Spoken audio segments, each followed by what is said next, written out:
British American Tobacco says it will probably miss its revenue target for smoking alternatives in 2025. It was hoping to take in over $6 billion, but says a lack of enforcement on illegal single-use products in the US, as well as the sale of its businesses in Russia and Belarus, will see it fall short. Those comments accompanied BAT's half-year results. That asset sale, along with foreign exchange headwinds, dragged revenue down 8%. Basic earnings per share, meanwhile, were up close to 14%. Strong, that's how Anglo CEOs described the miner's operational performance, citing steady volumes during its half-year and a 4% improvement in unit costs. Anglo says it faced weak cyclical markets from PGMs and diamonds during the period. Its bottom line, meanwhile, has come under pressure. The group's reported an attributable loss of $672 million. That's from a profit of over $1.2 billion a year ago. It cited a near $2 billion impairment of Woodsmith due to the decision to slow down the project's development. Anglo's cut its dividend for the period by 24%. Hammerson still in the red.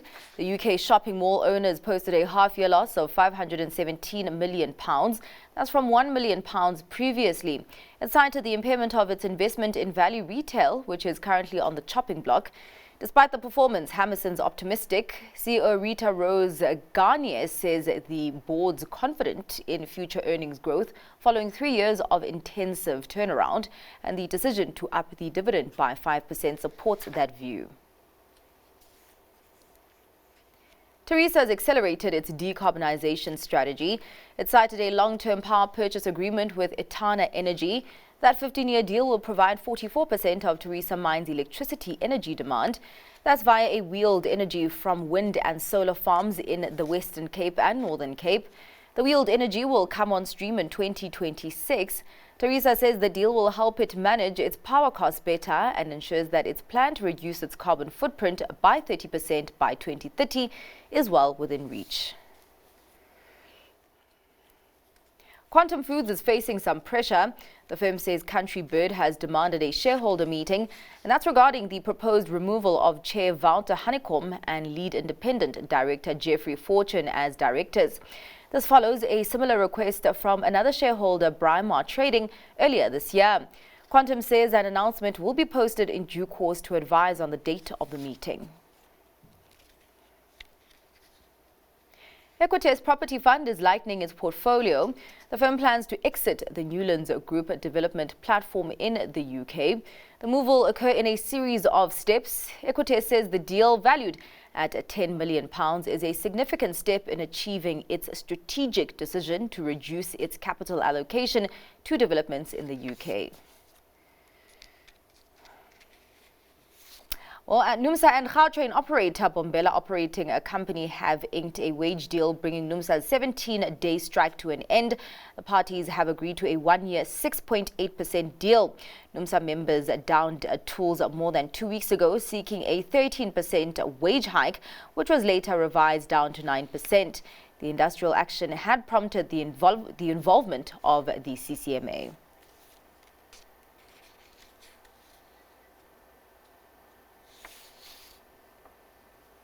All right, now, according to the latest survey data from S&P Global, the Eurozone's business growth stalls in July. This due to sluggish expansion in the services sector, which couldn't compensate for a sharper decline in manufacturing. Let's cross over to our reporter, Anati Ndevu, with more. And that's right, Zinati. The Eurozone's business activity has stalled this month, dropping only to the 50.1 index from 50.9 in June. And joining us with more about the region's economic performance is DW's correspondent, Chiponda Chimbelu, who is currently standing by in Berlin. Chiponda, thank you so much for your time. What's the latest on that front? Thanks for having me.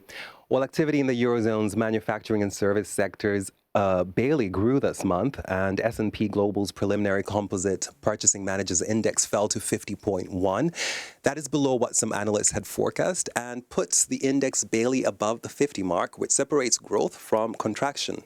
Now, this could be more evidence that the euro area's economic recovery is faltering. The latest figures show that despite growth in the services sector, Europe is experiencing a manufacturing slump. Now, the question is whether that puts the region on a worse than anticipated track. In spring, the European Commission expected the Eurozone economy to average 0.8% growth this year. It said that despite strong employment numbers and wage growth in the bloc, European households have been saving a larger share of their disposable income rather than spending it. And industrial giant Germany is also a drag on Europe's economy. It is only expected to grow 0.2% this year, according to a Reuters poll this month. Chiponda, let's zoom in more on that economic activity, that PMI data barely growing, the household spending that you mentioned there. Is the EU economy on a recovery trajectory, considering that stubborn inflation as well? Well, the latest German PMI data indicates that business activity unexpectedly contracted this month due to a dramatic fall in manufacturing output. But Germany's consumer sentiment is forecast to recover significantly rather. Household incomes are expected to reach the highest point in over 2 years, and that is mainly due to slightly lower inflation and a wage increase, as a survey shows. The outlook, however, could be a little complicated for the German economy. This week, the Bundesbank said inflation in Germany is unlikely to subside any further in the coming months. The German central bank expects inflation to fluctuate. That is mainly due to the high volatility of oil prices last year, which are only being reflected in consumer prices now. Now, these indications are in line with the European Central Bank's forecast for the Eurozone, and analysts say they point to the likelihood of another interest rate cut by the ECB this year. But whether that will be as early as September is something that remains to be seen. I guess the only question that's left to ask, Chiponda, there is whether or not a turnaround is expected anytime soon. Bundesbank economists say that Germany's GDP growth in the third quarter could fall short of expectations. Despite the fact that private consumption is forecast to pick up momentum, industrial activity may only improve due to weak demand. So the central bank economists are pointing to, of course, the industrial output in May and Germany's manufacturing activity, which declined sharply. And the only exception were manufacturers of motor vehicles and auto parts. Otherwise, the decline was across every sector. There are also other indicators that point to a bleak outlook for Germany's economy.